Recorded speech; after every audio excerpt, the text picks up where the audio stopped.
In the ancient genealogies, the rhythm is grimly predictable.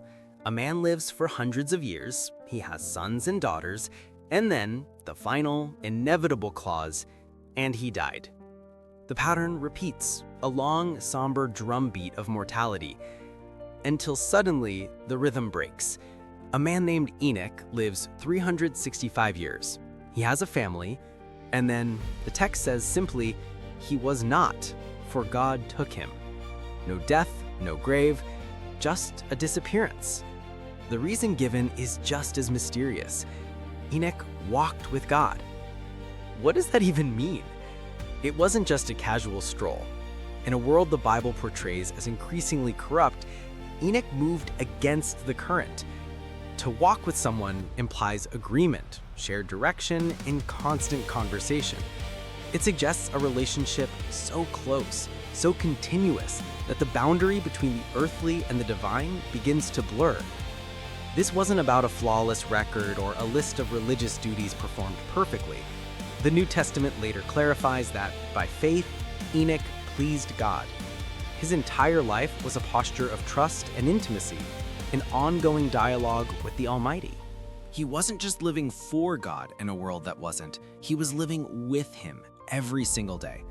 And the consequence of that walk was an exit from the world as unique as his life within it. No final illness, no dramatic deathbed scene. One moment he was there, and the next he wasn't. This event is so rare it stands nearly alone in Scripture.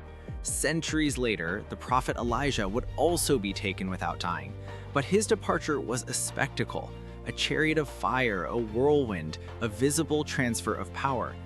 Enoch's is quiet, personal, almost a secret between him and God. Even his lifespan seems to carry a quiet symbolism. 365 years, a complete solar year. It suggests a life lived in perfect, harmonious rhythm with its creator, a full and finished cycle. He didn't live as long as the others in his lineage, but perhaps his life was more complete. He finished his circuit and was simply brought home. This ancient story, shrouded in mystery, isn't just a historical curiosity, it's a profound challenge that cuts through thousands of years of religious practice. It asks us to look at our own lives. Is our connection to the divine defined by ritual? By showing up to a building once a week? By a set of beliefs we agree with? Or is it a walk?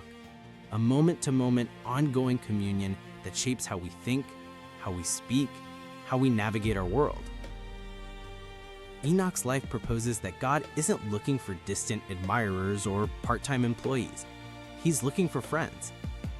He desires an intimacy so real, it becomes the central, animating force of our existence, not just another compartment within it.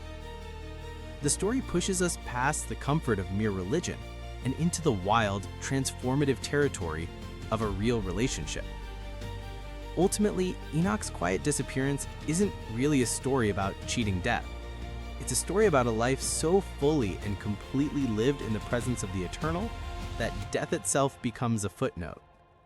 His ascension points toward a greater hope, that a life of true fellowship with God doesn't just stop, it transitions.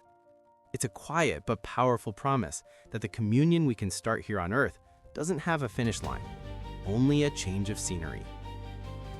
It leaves every one of us with the simplest yet most profound invitation to stop just living and to start walking.